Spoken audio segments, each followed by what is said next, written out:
सामान्यांच्या न्याय हक्कासाठी पाहत रहा फक्त दखनी स्वराज्य। एक खंत त्यांनी आपल्या सुंदर भाषणात एक खंत त्यांनी इथे बोलून दाखवली की लग्नानंतर 40% लोकांचे घटस्फोट होत आहेत। असेच आमचे कवी मित्र, लग्न झालं होतं, 2-4 वर्ष होऊन गेली अध्यक्ष मॅडम, 2-4 वर्ष झाली आणि घटस्फोटाची वेळ आली।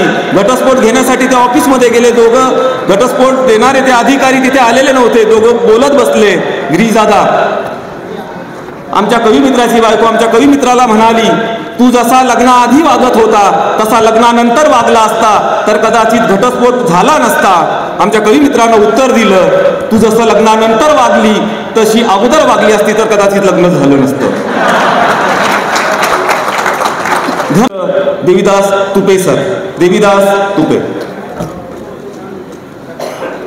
जिजाबाई रमाईचं रूप आहे, मुलगी म्हणजे सावित्री जिजाबाई रमाईचं रूप आहे। अरे कोण म्हणतात ती शाप आहे? मोठ्या गर्वानं म्हणा, मी जन्मदात्या मुलीचा बाप आहे, मी जन्मदात्या मुलीचा बाप आहे, मी जन्मदात्या मुलीचा बाप। कवितेचं नाव आहे कसं सांगू आयुष्याला जगणे अजून बाकी आहे, कसं सांगू आयुष्याला जगणे अजून बाकी आहे, कसं सांगू आयुष्याला जगणे अजून बाकी आहे। काट्यातून चालत आलो, तिला गोड बोलणे बाकी आहे, तिला गोड बोलणे बाकी आहे। पेरीत गेलो माझे रक्त, पेरीत गेलो माझे रक्त, मी झालो दुसऱ्याचा भक्त। तिला म्हणलं ही तर फक्त झाकी आहे, तिला गोड बोलणे बाकी आहे। वाटलं होतं मला, वाटलं होतं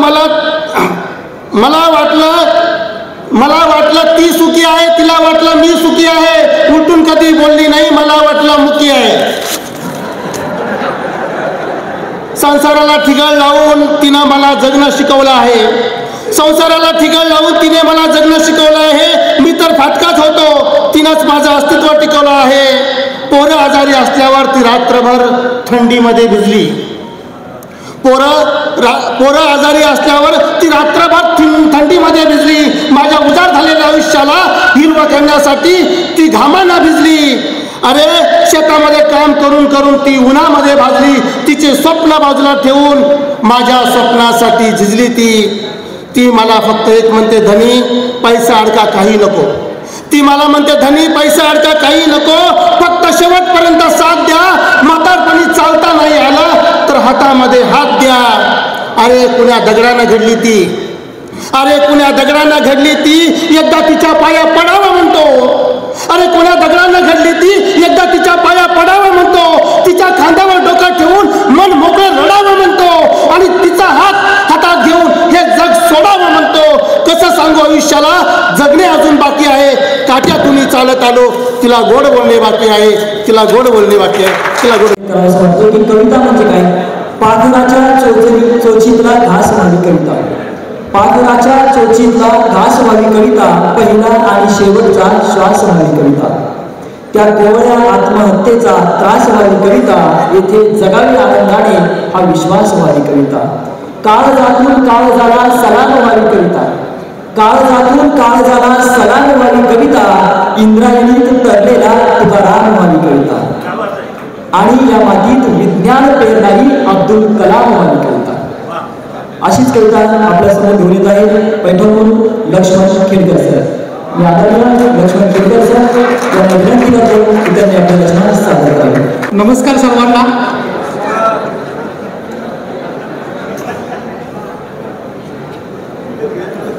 कपडे काढून बसलोय,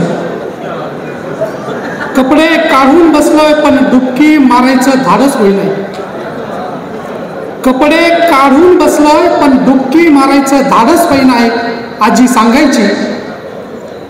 सांगायची पूर वसरून गेल्यावर नदीला करू द्यावा आराम। आजी सांगायची पूर वसरून गेल्यावर नदीला करू द्यावा आराम। बाईचं बाळंतपण आणि नदीचा पूर खूप वेदनादायी असतो त्यांच्यासाठी। बाईचं बाळंतपण आणि नदीचा पूर खूप वेदनादायी असतो त्यांच्यासाठी, तरीही त्या सगळं सहन करत राहतात दुसऱ्याच्या आनंदासाठी, तरीही त्या सगळं सहन करत राहतात दुसऱ्याच्या आनंदासाठी खरंय आजीचं, खरंय आजीचं आम्ही साले होता वेळ त्यांच्याकडून मिळणाऱ्या हर एक गोष्टीची आम्हाला घाई. खरं हे आजीचं आम्ही साले होता वेळ त्यांच्याकडून मिळणाऱ्या हर एक गोष्टीची आम्हाला घाई. नदी आणि बाईला आम्ही समजूनच घेत नाही, नदी आणि बाईला आम्ही समजूनच घेत नाही. धन्यवाद. कविता सादर करण्यासाठी सिल्लोडून आलेले आमचे कवी मित्र साईनाथ हुसे यांना धन्यवाद. माझी रचना सादर करतो. वळण वाट ही कुठे चालली, वृक्ष झावळी गर्द दाटली. वळण वाट ही कुठे चालली, वृक्ष झावळी गर्द दाटली. हले सावल्या मौन पांघरे, सुंदर पूर्वा परणी नटली. सोन उन्हाचे मातीवरती, सोन उन्हाचे मातीवरती, शिंपण सडे पडे कवडसे. सोन उन्हाचे मातीवरती, शिंपण सडे पडे कवडसे. कोण येथुनी चालत गेले, पालवी प्रिया वाटते असे. तिचे पैंजणी गुंजन वाहे, तिचे पैंजणी गुंजन वाहे. वाऱ्यात इथे सांगे मरवा, वाटतो मला रम्यप्रभेचा, वाटेवरती हा ऋतू परवा. चीट पाखरूही ना दिसे मला, चीट पाखरूही ना दिसे मला. फक्त गारवा शिशिर कोवळा, असेल गेली रूपवती रती. पदर उडवत जाता पदर पांढरा. हिरवे हिरवे पर्ण कोवळे, हिरवे हिरवे पर्ण कोवळे. जणू गारठले श्वास तयांचे, हिरवे हिरवे पर्ण कोवळे. जणू गारठले श्वास तयांचे. गर्द दाटले रान कवडसे, रूप मनोहर तलम उन्हाचे.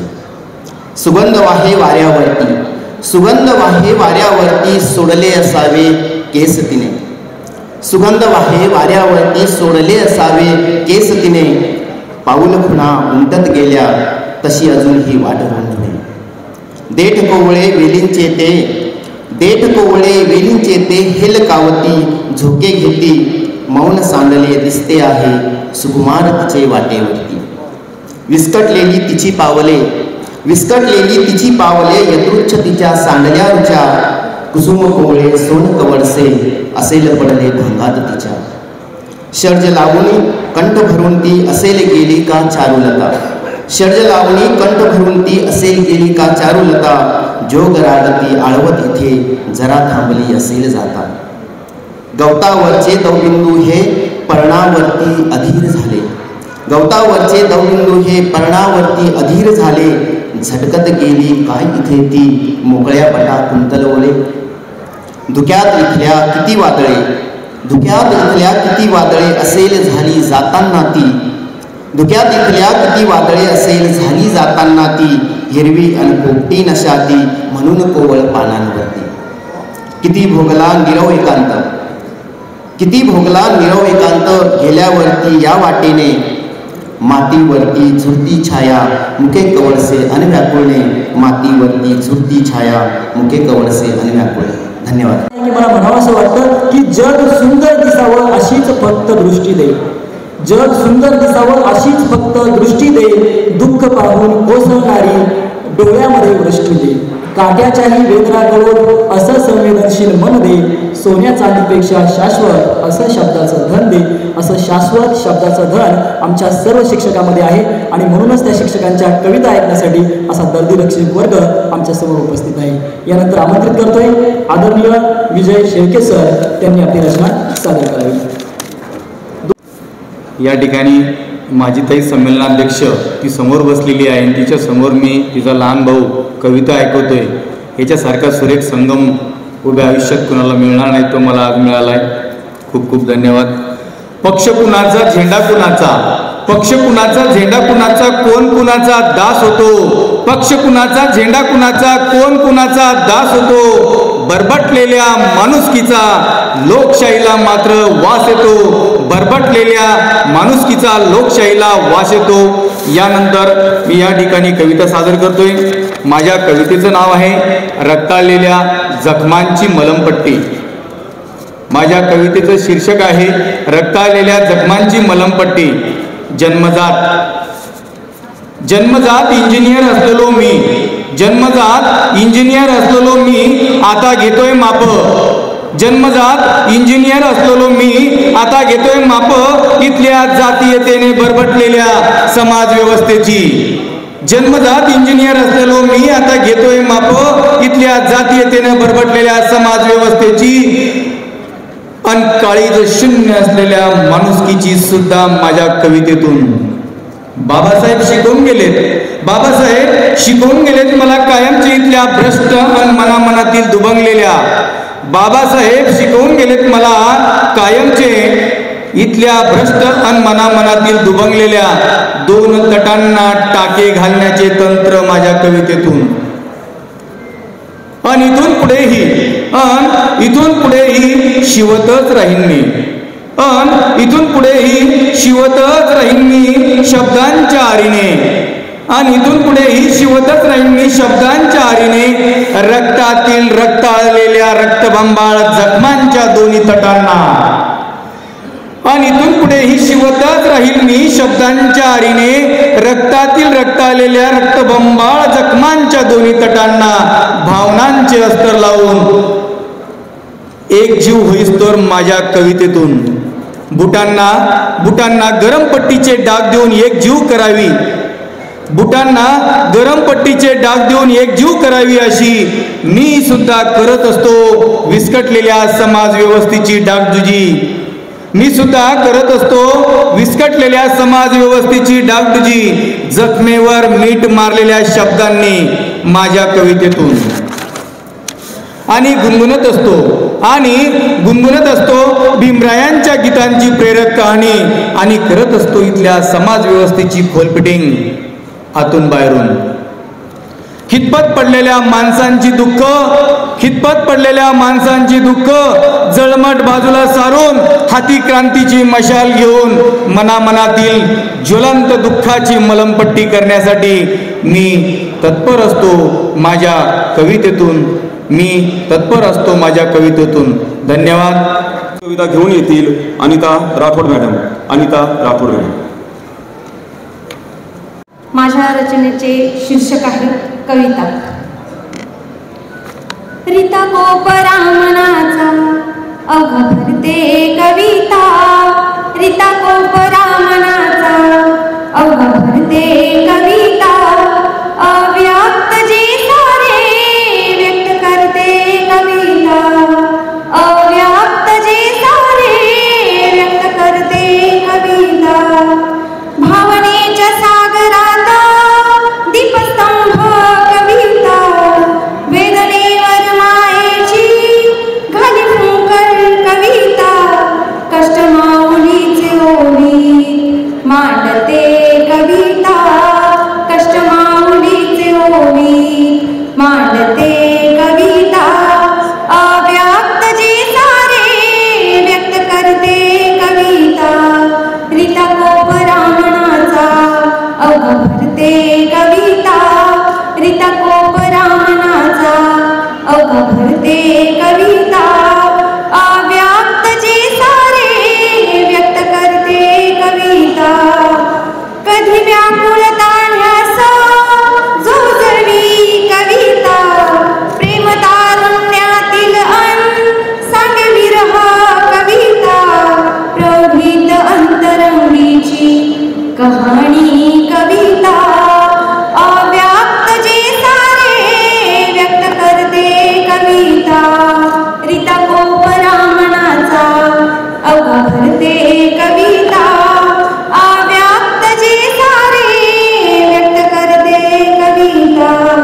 दुःख पीडितांचे मांडून घाव खाली अन्यायावर संतमुखी येई करी प्रबोधन कविता. अर्थ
परामणाचा अवघा भरते